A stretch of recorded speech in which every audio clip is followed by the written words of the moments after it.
Carlos Rodríguez, que es profesor de la Universidad de Sena, seguramente gran parte de ustedes lo conocen, y bueno,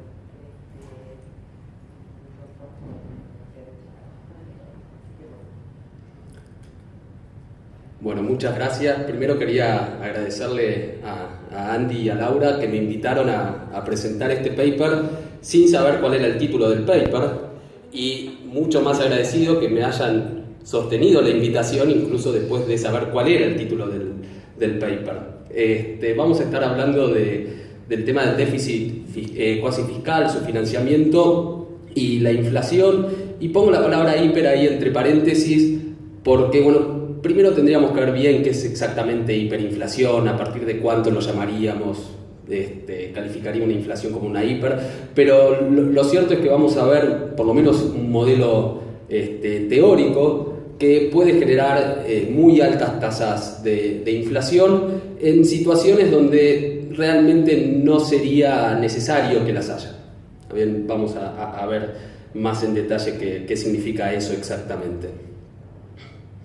Bueno, quería arrancar con esta cita que es de las memorias del Banco Central, de esta institución, del año 1990, donde habla brevemente del plan Bonex. ¿Está bien? Y hay un par de detalles ahora que se los voy a señalar en esta cita que están, creo que bastante relacionados con el trabajo que vamos a ver hoy.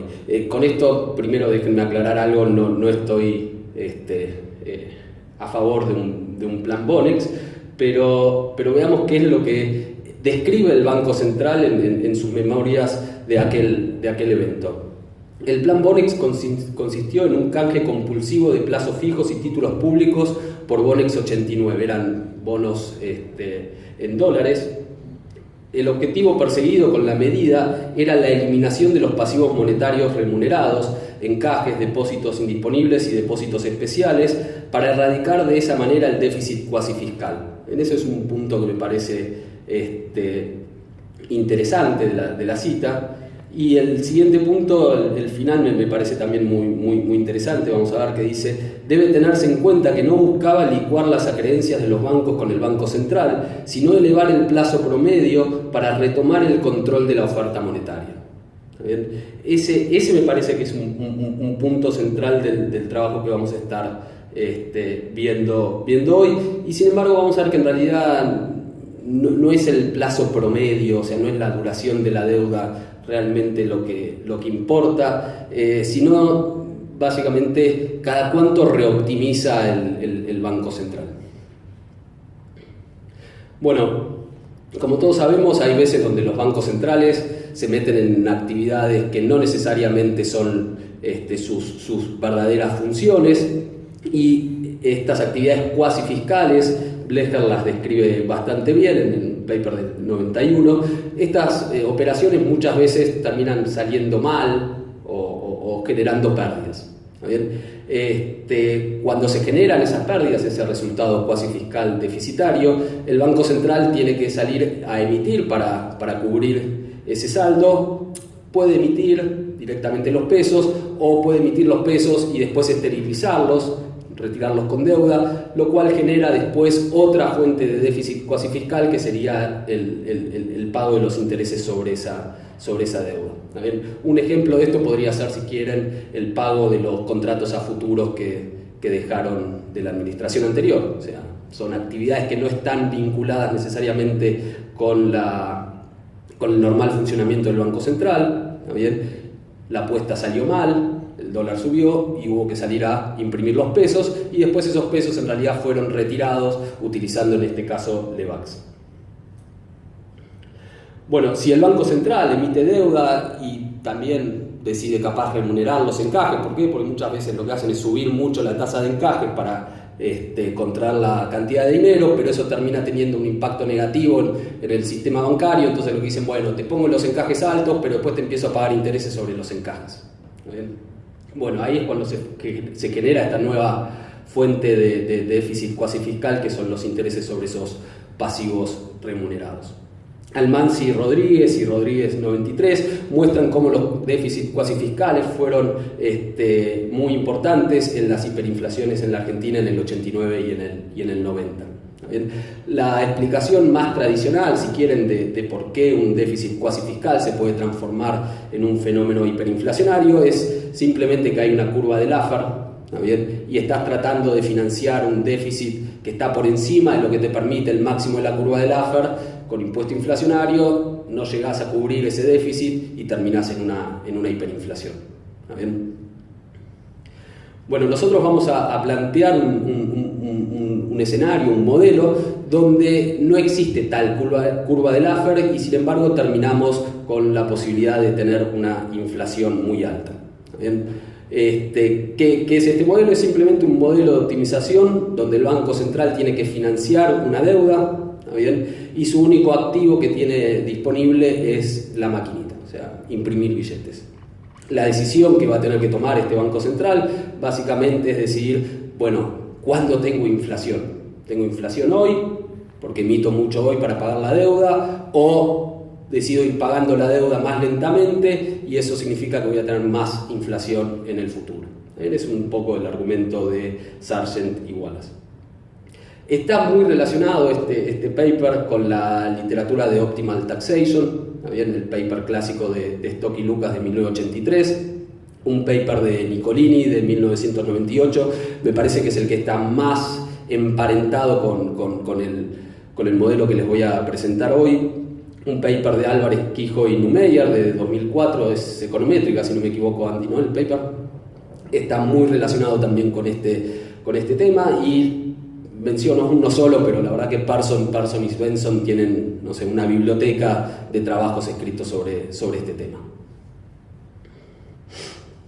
El modelo que vamos a trabajar lo voy a presentar en tiempo discreto y después lo vamos a discutir más en detalle en tiempo continuo. ¿Está bien?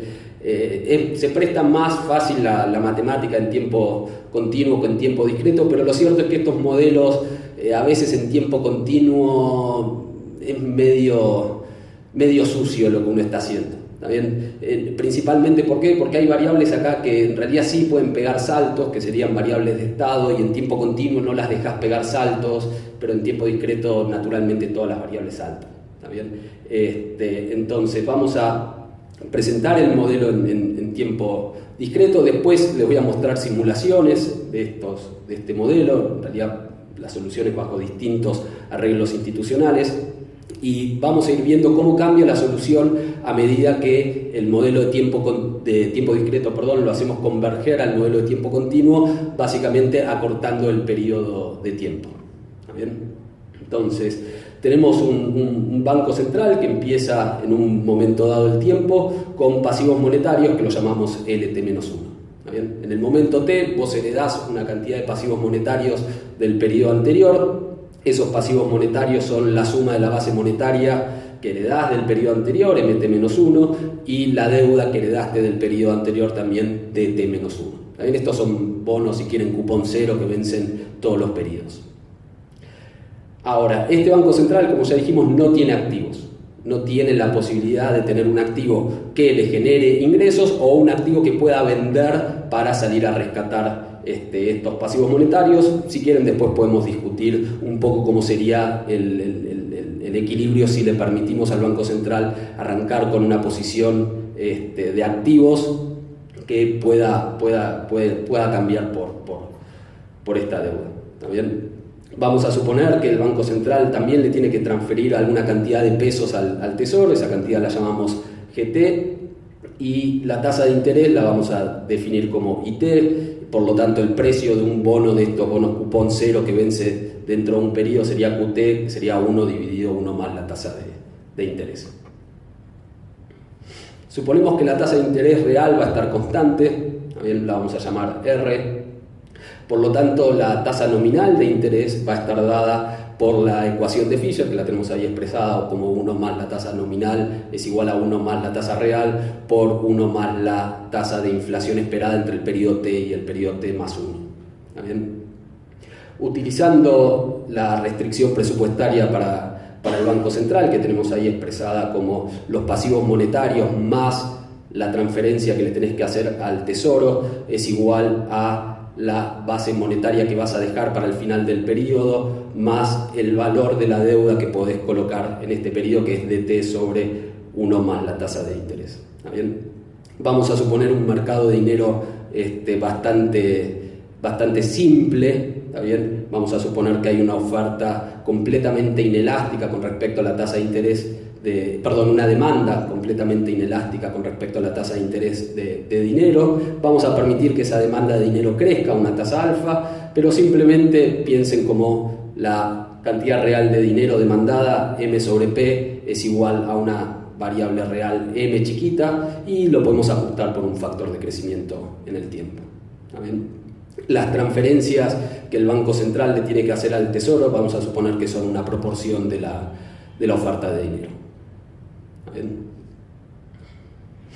Vamos a definir ahora la variable de estado que va a ser clave para nuestro problema, que va a ser el valor real de los pasivos monetarios, normalizado por el crecimiento de la demanda de dinero. Esta variable va a ser X y va a ser los pasivos monetarios, el valor nominal, LT, dividido 1 más alfa a la T. Esto es simplemente para normalizar por las variables que crecen a lo largo del tiempo y tener un estado estacionario, dividido el nivel de precios PT. ¿Está bien? Con esta normalización podemos reescribir la restricción presupuestaria del Banco Central como xt-1 dividido 1 más la tasa de inflación por 1 más la tasa de crecimiento de la demanda de dinero. Piensen esto en el modelo de crecimiento de Solow. Bien, vieron que les queda ahí al final de todo la depreciación del capital ajustado por el crecimiento de la población y la tasa de crecimiento de la tecnología. Bueno, ese 1 más pi por 1 más alfa que está dividiendo vendría a tener en cuenta esa depreciación que te genera en el stock real de tus pasivos monetarios, la inflación y el crecimiento de la demanda de dinero. Después tenés que bancar la transferencia G al gobierno, y esos recursos que tenés que generar los generás con la oferta de dinero que vas a darle al mercado, M chiquita. Recordemos que la demanda está fija, así que va a ser M chiquita, y después lo que tenemos en el segundo término del lado derecho de la ecuación es el stock de deuda. ¿Está bien? X son los pasivos monetarios, X menos M es la parte de tus pasivos monetarios que es deuda remunerada. ¿Está bien? Y está simplemente dividido por la tasa nominal de interés. ¿Está bien? Bueno, ¿qué vamos a suponer sobre el comportamiento del Banco Central? Vamos a agarrar una función objetivo al estilo el modelo de Barro-Gordon, ¿está bien? Donde al Banco Central le molesta o tiene una pérdida en función del cuadrado de la inflación.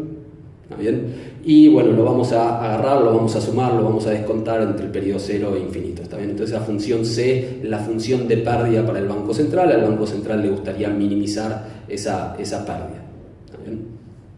En los modelos más estándar de Optimal Taxation, lo que uno hace es plantear un modelo donde hay agentes, donde hay hogares, donde si quieren hay empresas, lo que sea, y lo que busca el policy maker es maximizar la utilidad de los agentes. Bueno, yo estoy tomando una versión, un shortcut más ad hoc de decir, bueno, hay una función de pérdida directamente. Igualmente, déjenme decirles que lo estuve trabajando este modelo con un contexto de maximización de bienestar, y los resultados son bastante parecidos.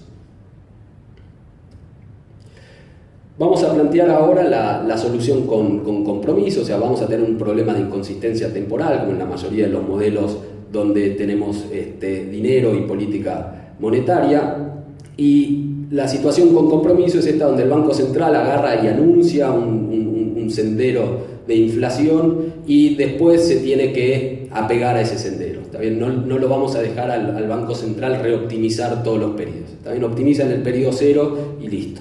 ¿Está bien? Este problema en el periodo 0 es un poquitito distinto a lo que podríamos pensar en los periodos anteriores. Lo podemos separar en dos partes. ¿Cómo lo podríamos resolver? Bueno, podemos agarrar y decir, supongamos que estamos en el periodo T cualquiera, supongamos en el 1, en cualquier periodo distinto del 0. ¿Cómo podríamos plantearle a este Banco Central la situación de que tiene que cumplir una promesa? Bueno, vamos a agarrar y vamos a definir como variables de estado, por un lado, el valor real de los pasivos monetarios, X, y por otro lado le vamos a agregar una segunda variable de estado al problema del Banco Central, que es la inflación que prometió el Banco Central del periodo anterior. ¿Está bien? Entonces, el Banco Central hoy agarra y recibe como herencia una promesa de inflación que hizo el Banco Central en el periodo cero. ¿Está bien? Y tiene que cumplir esa promesa. Lo que decide el Banco Central hoy es cuántos pasivos monetarios va a dejar en términos reales para el periodo que sigue y qué inflación promete para el próximo periodo. ¿Está bien? Entonces, si vemos ahí en el problema de minimización, tenemos como... La inflación es T-1 a T, ¿no? Esta, es de T-1 a T y esa es de T a T más 1. Estos X son los pasivos monetarios reales que vos heredaste del periodo anterior. Reales valuados al nivel de precios de T-1. ¿Está bien? Al de T-1, ¿no? Sí. Necesito como... El de X, está bien, pero eso es 1 a T, listo. Para que se entienda, necesito tener el T-1 como variable de estado porque la función objetivo es de la inflación hoy, que es para calcularla como función del precio anterior. Si no, sería en los modelos más estándares simplemente el valor nominal de los pasivos monetarios es lo único que importa.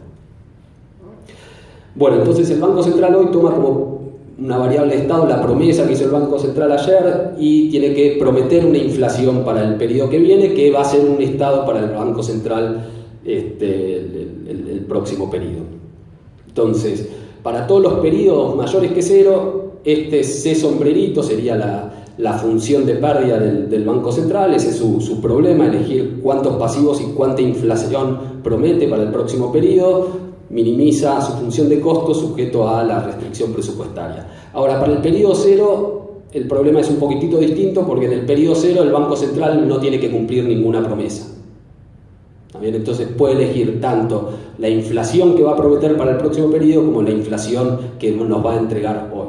¿Bien? Así que es un problema que hay que resolverlo en dos partes. Primero se resuelve el problema de arriba y después el problema del periodo cero. El tiempo continuo es más lindo porque sale todo junto. Bueno, después vamos a plantear una solución, o sea, un equilibrio. Este sí va a ser un verdadero equilibrio, que es el equilibrio de Markov, donde las expectativas de inflación que toma como dadas el Banco Central, o sea, es el mercado el que decide cuáles son las expectativas de inflación, son una función que depende solamente del estado hoy, o sea, de cuánto es el valor real de los pasivos monetarios con el que arrancamos el periodo. ¿Está bien? ¿Habría potencialmente otros equilibrios? Sí. ¿Está bien? O sea, equilibrios donde las expectativas de inflación pueden ser función no solamente del estado hoy, sino de cuánto era el estado ayer, de lo que hizo el Banco Central hace 3 días, equilibrios más complicados de calcular. También vamos a tomar el más simple de calcular, que es este equilibrio de Markov. Bueno, ¿cómo sería ahora? Bueno, tomamos como dada esa función que determina las... Hay un montonazo de esas unidades. ¿De Markov? En tiempo discreto podría ser, en tiempo continuo tengo uno solo.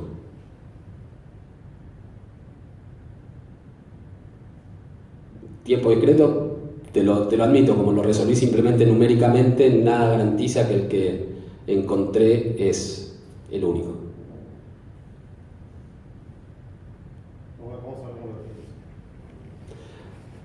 Bueno, entonces tenemos el problema de minimización ahora del Banco Central. Es, dada una función de expectativas, resolvemos el problema del Banco Central sujeto a la restricción presupuestaria, donde ahora en la restricción presupuestaria, en vez de tener la inflación esperada o la inflación mañana, que es una variable que elige el Banco Central, en realidad lo que tenemos es la función de expectativas del mercado como función del estado hoy, que son los pasivos monetarios reales. ¿Está bien? Acá se podría discutir un poco el tema. A mí me surgió naturalmente plantearlo de esta manera. ¿Está bien? Decir, la expectativa de inflación hoy depende de la variable de estado hoy, pero también se podría pensar que en realidad las expectativas de inflación dependen de lo que haga el Banco Central hoy. En ese caso, esa función f no sería f de x, sino sería f de x'. No sé si se entiende un poco la diferencia. Después de escribirlo de esta manera me encontré con algún paper donde en realidad lo plantean como función del... Pero el x' depende de que tengas 1. Sí, pero la diferencia es que cuando... Imagínate que estás tomando derivadas ahora, haces el problema de maximización, de minimización, del Banco Central. Si es f de x, x es estado, hoy no hay derivada con respecto a x. Ahora, cuando elegís x', si fuera f de x' tendrías una derivada de f con respecto a x'. Ah, pero estás diciendo que el orden Exactamente, es el orden de la jugada. Yo acá estoy diciendo, el mercado forma las expectativas y después mueve el Banco Central. Si fuera al revés, mueve el Banco Central y después formamos las expectativas, ahí sí sería. No, no es el caso de commitment. En los dos casos... A ver, ¿en qué sentido no es lo mismo que commitment? Es que el Banco Central dice, mira, mañana vas a tener 50 de pasivos monetarios reales. Y el mercado dice, dado eso, yo creo tal cosa. Que es distinto de agarrar y decir, che, mañana la inflación va a ser 10. Y va a ser 10. No, pero esa notación, si vos, y depende del x', el x' se pasa, ¿no? Elegís el x', sí. Entonces, como que el banco, como vos, tomar las expectativas en función del x' que va a pasar. La diferencia es que lo haces con solo el producto. Es que es secuencial, en vez de cuando vos te commitment, elegís todos los x. Pero después se crea como los detalles. Te falta definir el equilibrio de la F, ¿no? La F Sí. es el equilibrio. Es el PowerPoint que sí. Bueno, ¿cómo se resolvería este equilibrio? Agarrás y decís, bueno, que maximice el Banco Central, saquemos las policy functions, ¿no? F y H, una es para la inflación hoy, la otra es para cuántos pasivos monetarios reales dejas para el próximo periodo, pero esas policy functions en realidad son contingentes o son función en la función de expectativas que vos le pusiste al problema. Después tenés que buscar con expectativas racionales una función f chiquita que coincide con la f grande. ¿Está bien? Entonces el equilibrio de Markov se definiría en este caso como un grupo de funciones, no sé cómo decirle, triple, un par de funciones, una pierna de funciones.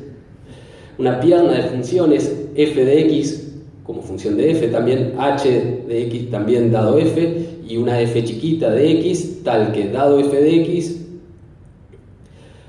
las dos funciones f grande y h grande resuelven el problema anterior, y tenemos que se cumple esta condición acá, que lo que nos dice es, mirá, agarrá y mete la policy function para los pasivos monetarios reales. ¿Está bien? Esto sería esto sería x', que está acá. F de x' te diría cuánta inflación me daría el Banco Central en el próximo periodo. Eso tiene que ser las expectativas del mercado hoy. Pero, por ejemplo, el f de x permite trigger strategies. El f de x permite. El f de x chiquitita permite trigger strategies. No en el sentido si lo hago simplemente de función del estado hoy. Hoy no cumpliste con lo que habías prometido ayer. Ahí ya está lo que me habías prometido hacer ayer y todo lo demás, no está en la función. Yo simplemente acá digo, agarro el Banco Central y digo cuánto hay de base monetaria y cuánto hay de LEVAC. No entran las promesas que hizo el Banco Central, nada ayer. Para eso para lo que decís vos, tendría que poner, por ejemplo, cuánto es x chiquita, cuánto era xt-1 si querés, o cuánto era la inflación que vos me habías prometido ayer, todo eso adentro de la función f. Por eso no lo estoy poniendo.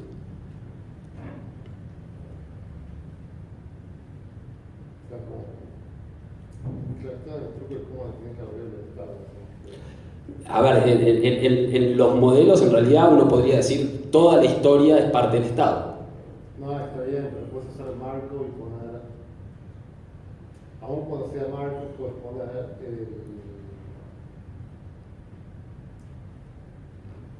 como sabes, poner el X que esperaba prometido para hoy. Sí, esa es la solución con compromiso, si querés. No, porque puedes tener, no, porque puedes dejar que el F sea una función de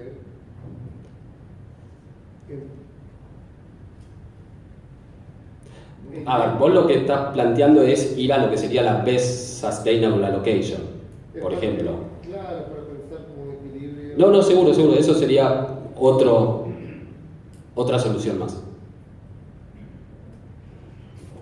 Pero por eso, estoy pensando eso justamente como vos decías que el equilibrio es único. No, yo digo, bajo esta forma de expectativas es la única. A ver, perdón, en realidad en discreto no te lo puedo asegurar. ¿Es único? Sí, porque puedes usar como el sustain. Es único, porque vos puedes usar marco, sustain al equilibrio. ¿No? Es único dado como la definición de tu variable de estado. Sí, no, seguro. A ver, hay modelos monetarios donde vos tenés que lo podés definir si el periodo es par, pasa una cosa, si es impar pasa otra cosa y tenés fluctuaciones. Exacto. Sí, no, seguro. No digo que es el único equilibrio, sería el único de este tipo.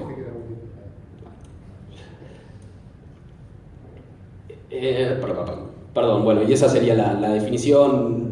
Hay que pedirle a MATLAB que lo resuelva. ¿Está bien?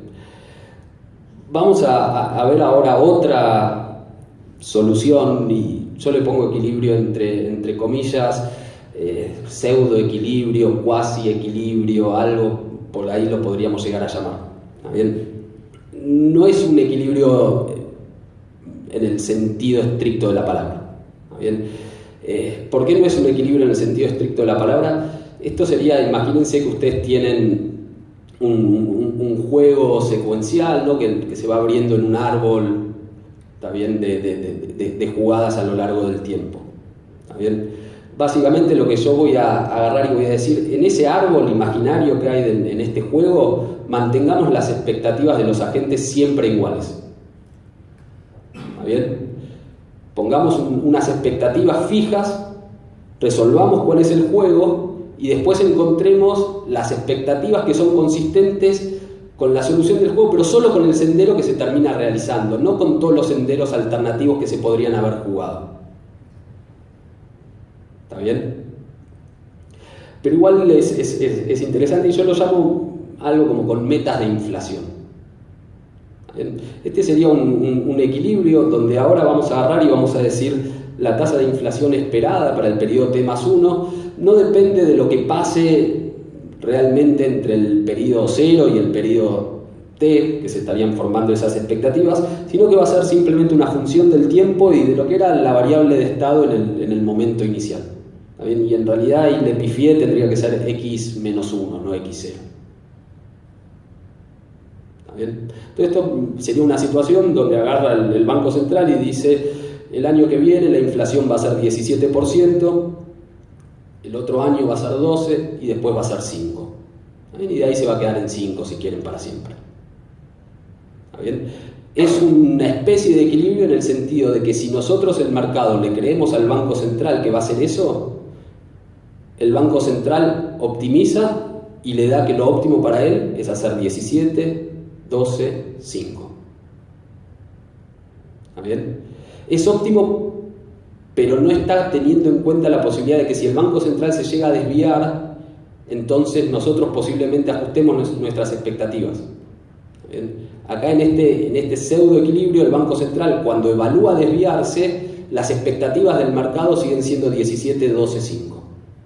Entonces no es realmente un equilibrio. Pero es interesante resolverlo cierto, igualmente, y Pero no entiendo la diferencia de que yo puedo hacer tasas expectativas, pero no concentrar en eligiendo la tasa de inflación igual, y después de la restricción de que pi e es igual a pi. sí, está puesto después. O sea, yo digo, poné una secuencia de expectativas, cualquiera. Resolver el problema del Banco Central tomando esas expectativas como fijas. ¿Está bien? Son expectativas que van de hoy al infinito. El Banco Central elige la inflación, toma como dadas las expectativas. Que nunca reacciona. ¿Mm? Que nunca reacciona. Y las expectativas nunca reaccionan. Medio raro. Es medio raro, sí. Pero buscás después la solución que hace que en realidad las expectativas de la gente sean lo que termina siendo el Banco Central. Entonces, sería un cuasi equilibrio. No es como se llama, como le dicen, Markov Perfect. Bueno, sí, obvio, ¿no? Pues es el otro. Sería estas cosas como donde, mira, no negociamos decimos que no vamos a negociar con los terroristas nos creen y después entonces no secuestran el avión y no negociamos con los terroristas. Entonces, sería ese equilibrio, cuando en realidad no es bayesiano perfecto, porque si los tipos te secuestran el avión, vos después negociás y cambian las expectativas. Es como vos estás eligiendo la secuencia de los PIs como credibilidad perfecta. No, tampoco, porque es dada las expectativas de la gente. Es exógena. Es exógena. Es el X. El X y el Pi. Que después es igual al otro. Y después busco cuál es el que te da rational expectation. Pero como tu demanda de dinero es media rara, es como que está como disociado el equilibrio, ¿no? ¿Disociado quién? El X del Pi, ¿o no? No, están unidos por la restricción presupuestaria, ¿no? Ok. Aunque el último que te hace la restricción. Pero te dejar elegir el Pi, ya estás eligiendo. Elegís el Pi, la restricción presupuestaria Te da el X, sí. Bueno, sí. El Pi esperado es exógeno. Después, en el equilibrio el Pi es igual al Pi esperado y el X sale por descarte. Si querés hacer esa secuencia, sí. A ver, más allá de que pueda ser interesante plantearlo como una situación, bueno, supongamos que el Banco Central anuncia un sendero de inflación. El ejercicio es ver si estas expectativas, si son creíbles, son factibles porque cumplen la restricción de presupuesto. No solo la restricción de presupuesto, sino que el Banco Central no se desvía, o sea, son lo que le da al Banco Central después de optimizar. Suponiendo que si el Banco Central se manda macanas, las expectativas se mantienen fijas. Esa es la parte que no es de equilibrio. Que no le impones el país igual a país. En realidad nunca lo impones, cuando optimizás lo impones después. Si lo pones de antes, es commitment. Claro, pero yo creo que si... A ver, ¿por qué va a ser interesante? Porque este modelo en realidad es como un caso intermedio entre el de commitment y el de no commitment. El de Markov de anterior. Y va a servir para entender por qué el equilibrio de Markov resulta en ciertas condiciones muy feo. Al final sí, al final siempre terminás poniendo rational expectations. O sea, no terminaste de definir eso. Yo no entiendo lo que estás diciendo. Plantea el problema de maximización con esa función de expectativas. Y nunca imponés que sean racionales. No. Plantea cualquier función f. Resolvé el problema del Banco Central, te va a salir una secuencia de inflaciones. Y después busca cuál es la función f que te da que la inflación realizada es igual a la inflación esperada.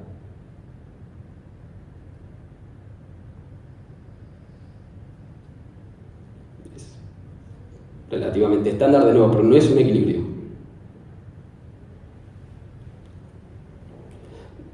Vamos ahora en tiempo continuo, capaz que se ve un poquitito mejor. ¿Bien? Planteamos ahora el modelo en tiempo continuo. En tiempo continuo la matemática resulta ser un poco más llevadera, pero de nuevo, en tiempo continuo no le estaría permitiendo a ciertas variables pegar saltos que en realidad sí lo podrían hacer, y entonces a veces no es muy kosher trabajar en tiempo continuo, pero de nuevo está resuelto en tiempo discreto y está hecho el límite a medida que el periodo se acorta y converge al de tiempo continuo. Para ahorrar notación voy a matar directamente lo que es el crecimiento de la tasa de la oferta, perdón, de la demanda de dinero, y también la transferencia que hay que hacerle al tesoro, lo vamos a poner en cero. Está todo hecho con esos valores arbitrarios en el paper.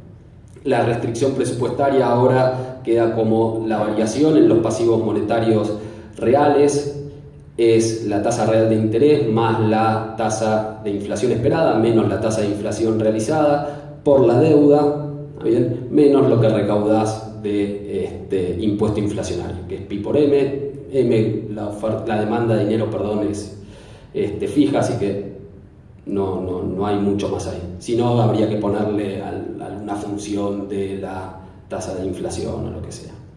La función de pérdida del Banco Central ahora simplemente la escribimos en su versión de tiempo continuo, como integral, y vamos a suponer que la tasa de interés real es mayor que la tasa de descuento para que, digamos, el Banco Central quiera pagar la deuda. Si no, simplemente se endeudaría hasta alcanzar algún límite máximo que le podemos poner. Planteamos los tres modelos que vimos recién en tiempo discreto. Compromiso, agarramos, decimos, bueno, la inflación esperada es igual a la inflación realizada, lo planteamos antes de optimizar y después optimizamos, eso nos da la situación con compromiso. Con metas de inflación planteamos como la inflación esperada como una función del tiempo principalmente y del estado en el momento cero, optimizamos y después reemplazamos inflación esperada con inflación realizada, o sea, ahí le ponemos la cuestión de expectativas racionales. Solución sin compromiso, la inflación esperada como función del estado en cada momento del tiempo y solamente del estado en ese momento del tiempo. Optimizamos y después le ponemos la condición de que la inflación esperada es igual a la realizada. ¿Bien? Y después planteamos la solución en un modelo donde la deuda es real en vez de ser nominal. ¿Bien? Y lo que vemos es que es igual a la situación con compromiso. Bueno, no está hecho el lagrangiano, puesto ahí todo lo demás, algunos se acordarán de sus cursos de la carrera, pero si planteamos el lagrangiano y le ponemos un lambda a la ley de movimiento, como multiplicador a la ley de movimiento del valor real de los pasivos monetarios, las condiciones de primer orden para el modelo con compromiso, me quedan que la tasa de inflación tiene que ser igual a lambda por m, ¿está bien? Y después la clásica ley de movimiento para la variable de coestado, lambda punto igual a rho menos r por lambda, ¿está bien? Eso te diría como rho es menor que r, ese término sería negativo, el lambda iría cayendo y eso te iría diciendo la tasa de inflación también va a ir bajando a lo largo del tiempo, ¿está bien? Con metas de inflación,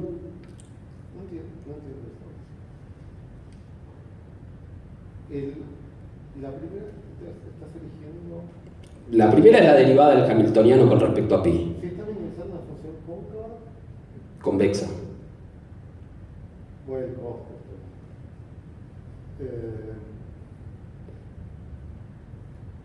El rho que era la referencia. Sí, el factor, la tasa de descuento intertemporal. ¿Y el R? La tasa de interés. El Exógeno. R. Fija. Ah, y no las haces iguales. No. Lo querés hacer igual, lo haces igual. No pasa nada. No, que es una inflación constante. Depende. En el solución con compromiso, sí.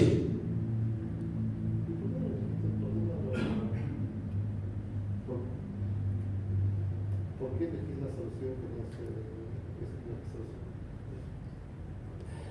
Con el R distinto, con el rho distinto del R. Porque no observo que los tipos tengan pasivos monetarios constantes a lo largo del tiempo. Observo periodos donde suben y después donde no hay.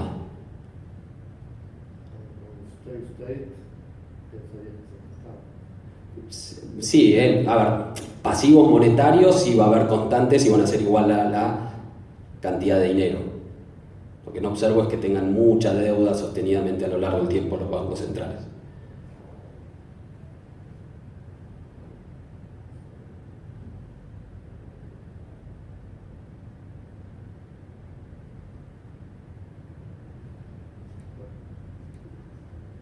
¿Querés ponerle R igual a ρ? Queda constante.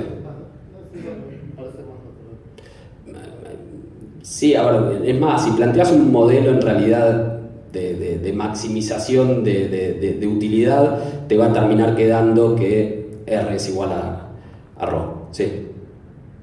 Pero igual no es el punto más importante. Metas de inflación. La condición de primer orden ahora para la inflación cambia un poquito. Tenemos lambda por x del lado derecho en vez de tener lambda por m. ¿Qué significa eso? Que el Banco Central, sin compromiso, le está tratando de cobrar impuesto inflacionario a todos los pasivos monetarios, en vez de tratar de cobrarle impuesto inflacionario solamente a la base monetaria. ¿Está bien? Sin compromiso, el Banco Central trata de hacerlo, pero en realidad en equilibrio no lo hace. ¿Por qué? Porque el mercado se le anticipa y le pone la tasa de inflación que el Banco Central le va a dar el próximo periodo en la tasa nominal de interés y le termina cobrando lo que le cobra de impuesto inflacionario como intereses más altos. Y ese es todo el punto de la inconsistencia temporal. Sí, ahora llamamos metas de inflación en la represión financiera. Bueno, ponemos el último equilibrio es el de Markov, donde agarramos y ponemos la inflación esperada como función del Estado. Nuevamente, en la condición de primer orden para la tasa de inflación nos queda el lambda por x, o sea, acá de nuevo estamos en una situación sin compromiso. El Banco Central trata de cobrarle impuesto inflacionario a todos los pasivos monetarios. En equilibrio no puede nuevamente, y eso es lo que genera la inconsistencia temporal. Pero acá es donde cambia la situación drásticamente. Bien, acá es donde entra realmente la diferencia entre la situación con compromiso versus la situación sin compromiso. Bien, cuando hacemos la ley de movimiento para la variable de coestado, aparece este término adicional, f' de x por x menos m. O sea que es cómo varía la tasa de inflación con respecto al Estado por la cantidad de deuda que tengo, x menos m. Bien. Ese es el producto que sale del Banco Central diciendo, che, si yo inflo más hoy, voy a bajar los pasivos monetarios y eso me va a dejar menos deuda para el futuro, y como voy a tener menos deuda en el futuro, la gente me va a querer cobrar menos intereses hoy en realidad. ¿Está bien? Imagínense en este caso extremo donde el Banco Central agarra y dice de un día para el otro, muchachos, todos los pasivos monetarios los monetizo. Que tenemos un salto en el nivel de precios, pero a partir de mañana no hay que imprimir más plata. Entonces la inflación esperada para mañana es 0.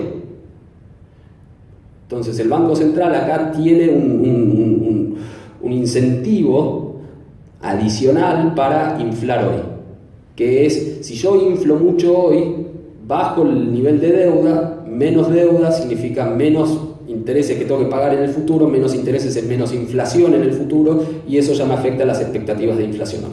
Pero no entiendo cómo lo puedes hacer en equilibrio.